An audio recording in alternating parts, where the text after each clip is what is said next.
This story is titled, My Brother Slept with My Fiancée and Got Her Pregnant. My mom blamed me and demanded I took care of the child. Hey everyone! If you're enjoying these stories and want to support the channel, don't forget to hit that subscribe button. It really helps our channel. Now let's start the video. OP starts by saying, growing up, it didn't take a genius to figure out who my mom's favorite was. It was Alex, my younger brother. It wasn't like she ever said it outright, but her actions made it glaringly obvious. The way she coddled him, praised him, and defended him no matter what. It was like he could do no wrong. Meanwhile, I was the responsible one.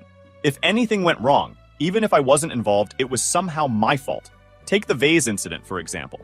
Mom had this expensive vase she loved, always talking about how it was a family heirloom or something. One day, Alex, who was maybe 8 at the time, broke it while playing soccer in the house. I was upstairs doing homework when I heard the crash. Before I even reached the scene, Mom was already yelling at me. Why weren't you watching him, Liam? You're older, you should have stopped him. I tried to defend myself, but it was useless. Alex stood there looking sorry, and that was enough for her to let him off the hook. She turned her full fury on me, ranting about how I needed to set a better example. I didn't even bother arguing after that. What was the point? It wasn't just about taking the blame, though. Alex got all the praise, too. When I achieved something, it was met with lukewarm acknowledgement at best. In 5th grade, I won a citywide math competition. I came home with my little trophy, beaming, ready to share the good news. Mom glanced at it and said, "Good job, Liam," before turning back to her cooking.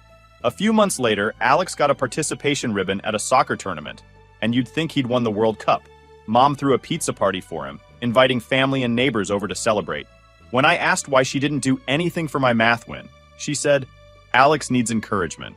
You're older. You don't need that kind of attention." My dad? He stayed quiet through all of this. It wasn't that he didn't care. He'd give me these small, sympathetic smiles when Mom went overboard, but he never stood up for me. I think he was afraid of upsetting her, or maybe he just didn't know how to handle her intensity. Either way, his silence made it clear I was on my own. This favoritism didn't end when we got older. If anything, it became more pronounced. I got into a prestigious university on a full scholarship, a result of years of hard work and sacrifice. My mom barely reacted. She didn't even visit me on move-in day. I packed up my life, got on the bus by myself, and set up my dorm room alone. It stung, but I told myself it was fine. I didn't need her approval. When Alex got into a local community college a few years later, Mom acted like it was the greatest achievement ever. She threw him a party, complete with balloons, a cake, and a slideshow of his high school highlights. They even bought him a used car as a congratulations gift. I couldn't believe it. I had to bike 5 miles to my part-time job during high school and save every penny just to afford textbooks. When I asked why they never helped me like that, Mom said, "You're independent, Liam. You didn't need our help. Alex's situation is different." Alex's situation included dropping out after 1 semester, but Mom wasn't even upset. "He's just figuring out what he wants to do," she said. "He'll find his path." Meanwhile, I was working 2 jobs, studying full-time and barely scraping by. I didn't ask for their help again. I knew what the answer would be. Over the years, Alex jumped from one failed venture to another. He opened an online store that went under in a few months, tried starting an app but never finished it, and even dabbled in selling sports gear, which also flopped. Each time, Mom would bail him out, pouring money into his projects and assuring him he just needed to find himself. When I asked why she kept enabling him, she snapped, "He's talented, Liam. He just hasn't found his stride yet.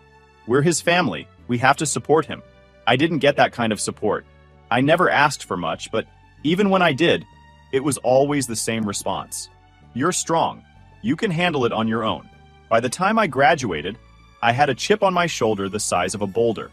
I wanted to believe that my success would finally make her see me, but it never did.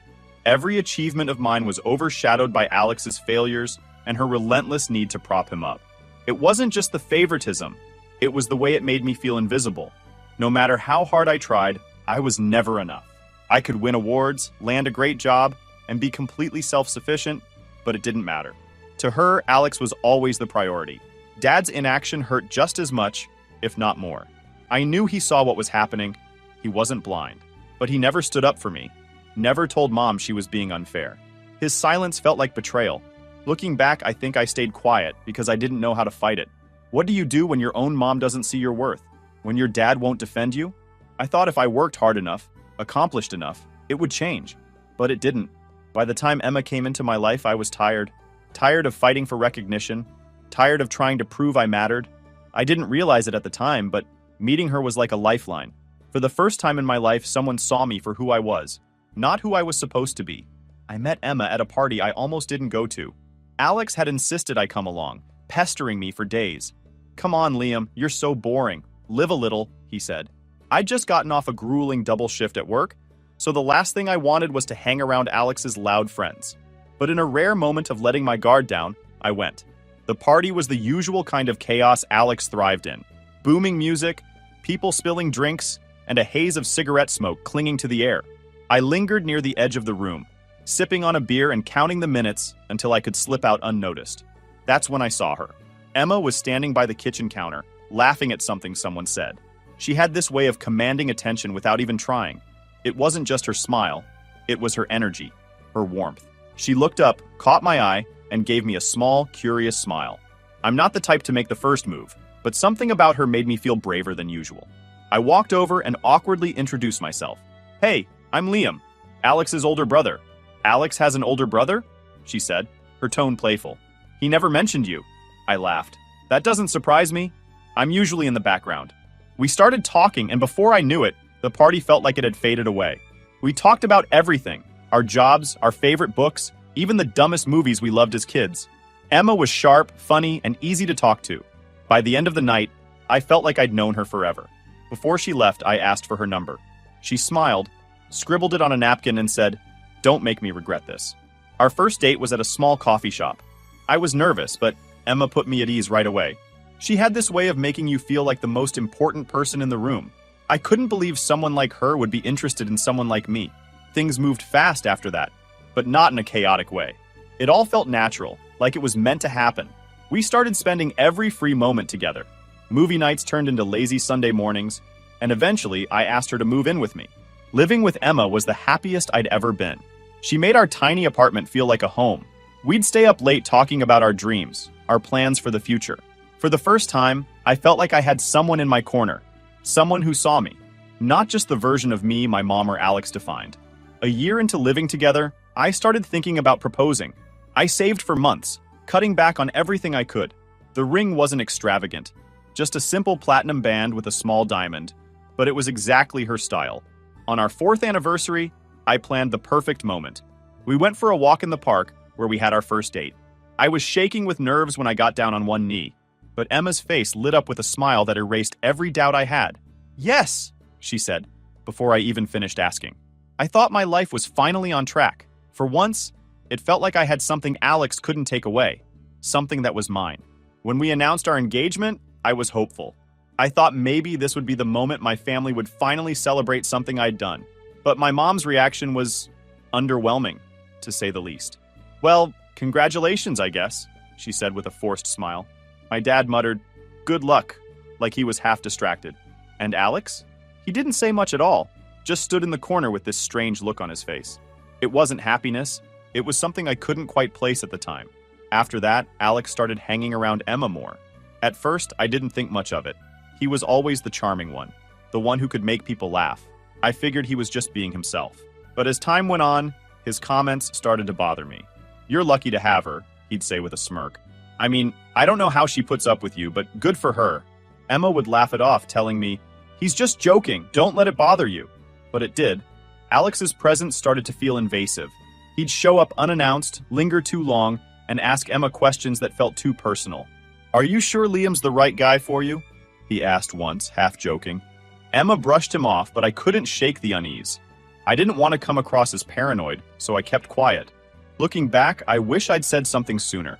Maybe it wouldn't have made a difference, but at least I wouldn't have felt so blindsided by what came next. After the engagement, life didn't feel as smooth as it used to. At first, I thought it was just the pressure of planning a wedding. Emma and I had decided to save up and pay for everything ourselves. We both worked long hours and skipped vacations to make it happen. I figured the stress was getting to us both. But something about Emma's behavior started to change. It wasn't immediate, it was subtle at first. She became quieter, more withdrawn. She used to tell me everything about her day, but now her answers felt clipped, like she was holding something back. Then there was her phone. Emma had always been casual about her phone. leaving it on the table or handing it to me when she needed me to check something. But now, she kept it close, even taking it to the bathroom with her. If I walked into the room, she'd quickly lock the screen or flip it over. "What's up with your phone?" I asked her one evening, trying to keep my tone light. "Just work stuff," she said, not looking at me. Work stuff. That became her go-to answer for everything. But then she started coming home late. At first, it was once or twice a week, and her excuses sounded plausible. Meetings ran late, she got stuck finishing up a project. But over time, her stories stopped adding up.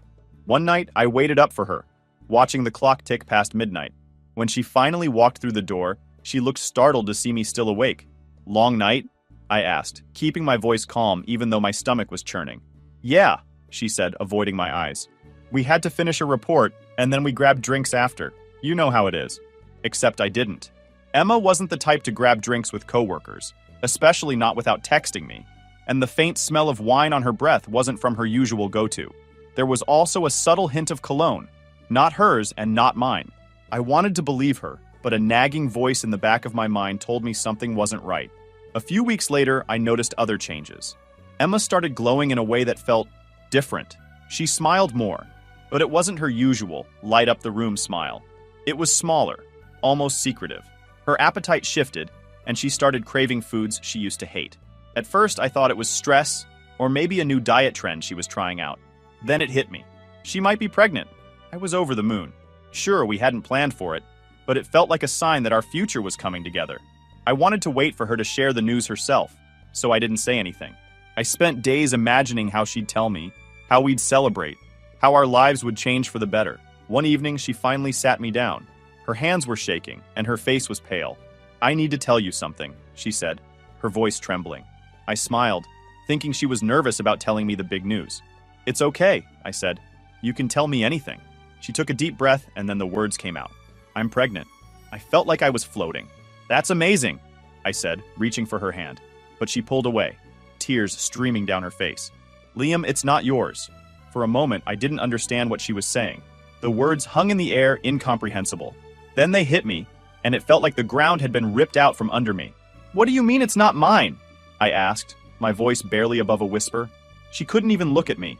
"It's Alex's." The world shattered. I stared at her, waiting for her to take it back, to tell me it was a mistake or some cruel joke. But she didn't. Emma told me everything, or at least enough to destroy me. She said it started at our engagement party. While I was busy talking to guests, Alex had cornered her. He told her she was making a mistake marrying me, that I didn't appreciate her. He'd played on every insecurity she had, planting seeds of doubt until she started believing him. "It just happened," she said, tears streaming down her face. "I don't know why I let it." She tried to explain how Alex had promised her everything she thought I couldn't give. More attention, more affection, a better future. "He made me feel seen," she said, her voice breaking. I couldn't listen anymore. My chest felt like it was caving in. "Pack your things and leave," I said, my voice cold and unfamiliar. She tried to apologize, to explain, but I wasn't hearing it. By the time she walked out the door, I was left sitting in silence, staring at the life we'd built together, now in ruins. I called Alex that night. He picked up on the first ring, like he'd been expecting it. "What did you do?" I demanded. His response was as casual as if I'd asked him about the weather. "It was a mistake," he said. "It didn't mean anything." But when I pushed harder, his tone shifted. "Maybe if you were a better fiancé, this wouldn't have happened," he said, his words dripping with smugness. I saw red. I grabbed my keys and drove to his place, not thinking about what I'd do when I got there. When I pulled up, I saw my mom standing on the porch, arms crossed like she was waiting for me. My dad was next to her, looking exhausted before the confrontation had even started. "We need to talk," Mom said the second I stepped out of the car. "I don't have anything to say to him," I snapped, nodding toward the house where Alex was undoubtedly waiting. But she wasn't about to let me walk away. "He didn't mean for this to happen," she said. "Emma led him on. You have to forgive him. He's your brother." I stared at her in disbelief. "Forgive him?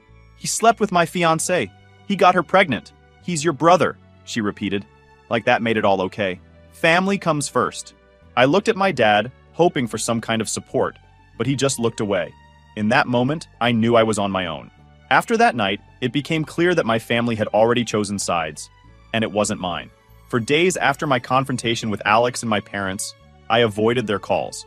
At first, I thought they'd let it go, but my mom was relentless. She left voicemail after voicemail, her tone switching between guilt-tripping and outright anger. "Liam, you're being ridiculous. You're tearing this family apart," she said in one. My dad called too, but his messages were softer, almost apologetic. "Your mom is upset. We just want to sit down and talk this through." It wasn't reassuring. If anything, it made me angrier. I didn't need a conversation.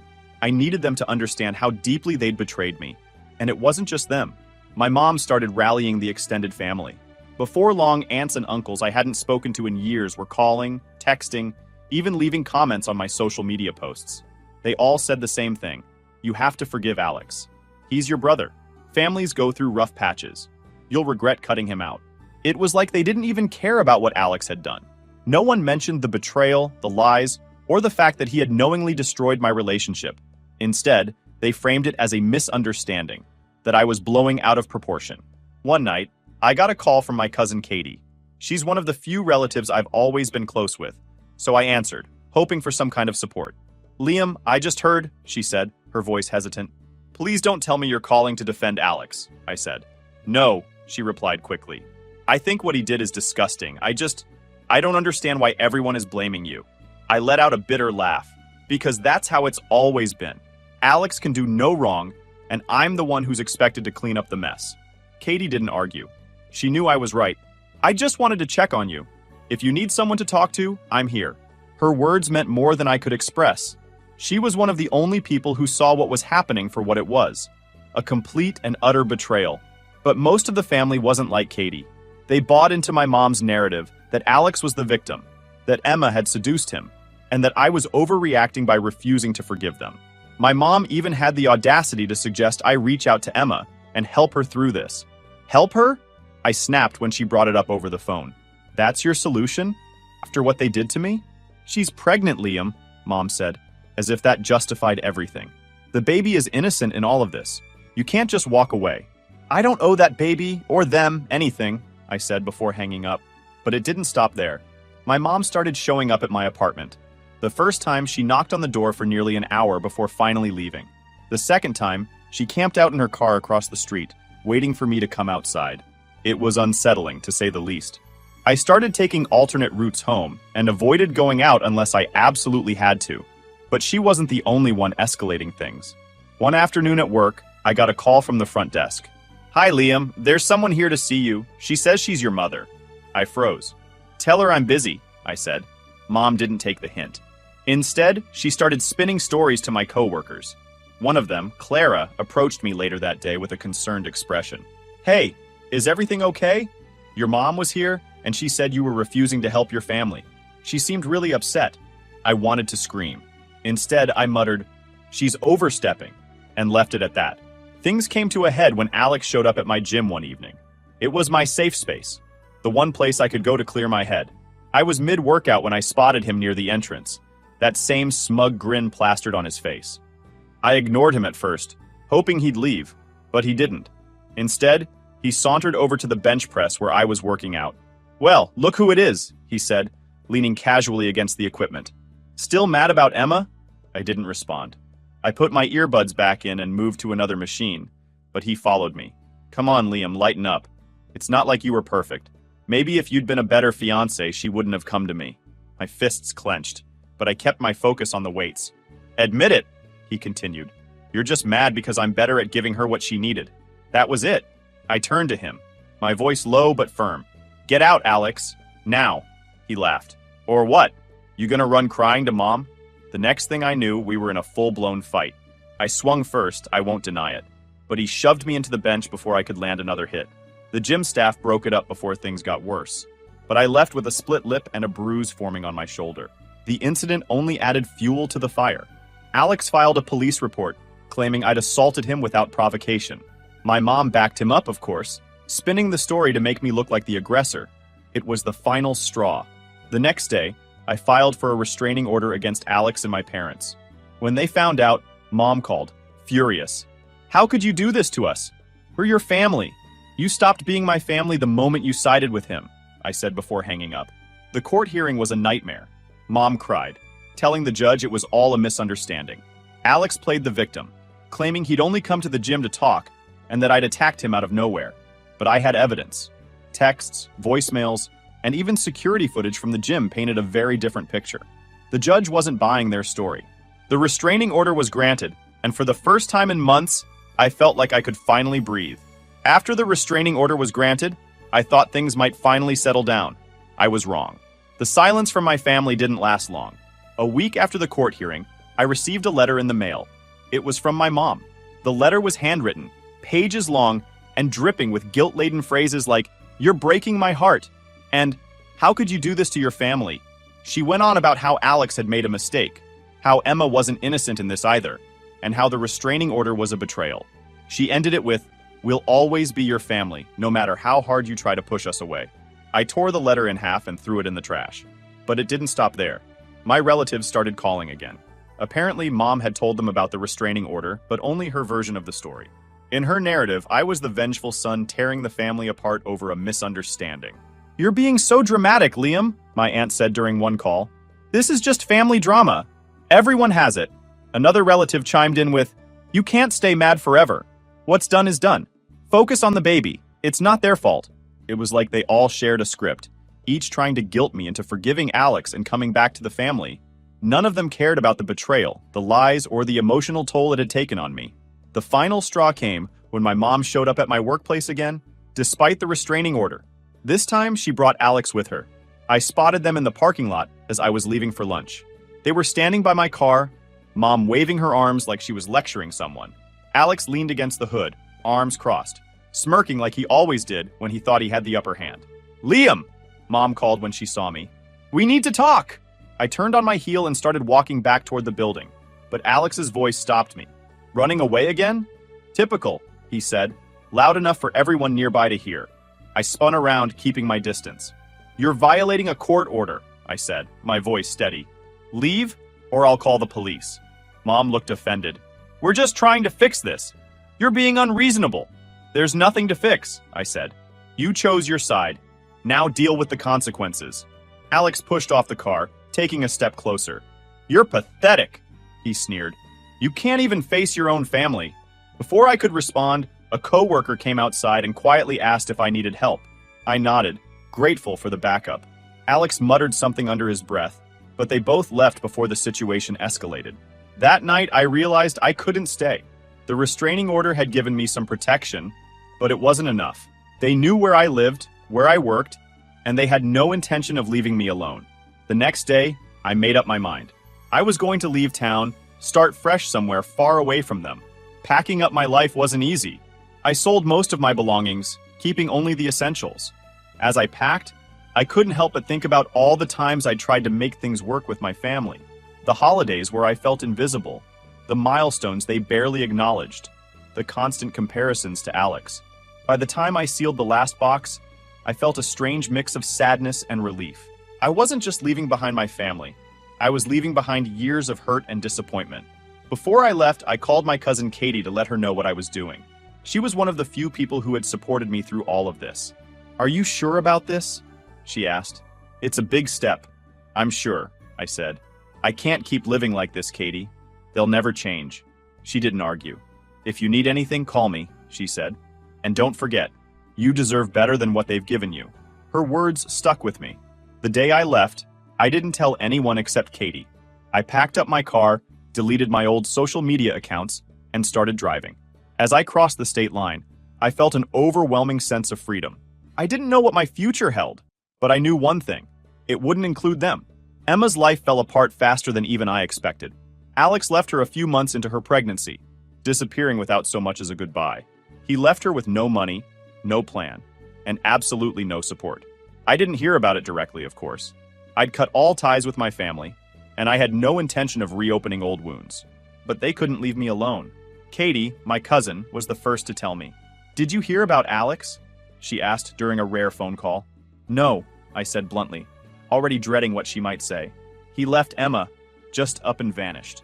She's a wreck, and now her parents have disowned her because of the whole situation. They said she brought shame to the family." I didn't respond. What was there to say? Emma had made her choices, and now she was facing the consequences. But part of me couldn't help but feel a sliver of pity. As much as I hated what she'd done to me, I wouldn't wish Alex's betrayal on anyone. Katie continued, her voice softer. She's staying in some cheap motel now, barely scraping by. Her family won't even speak to her. It's bad, Liam. I wanted to feel vindicated. I wanted to laugh and say, serves her right. But all I felt was a hollow ache, like the final chapter of a book I never wanted to read.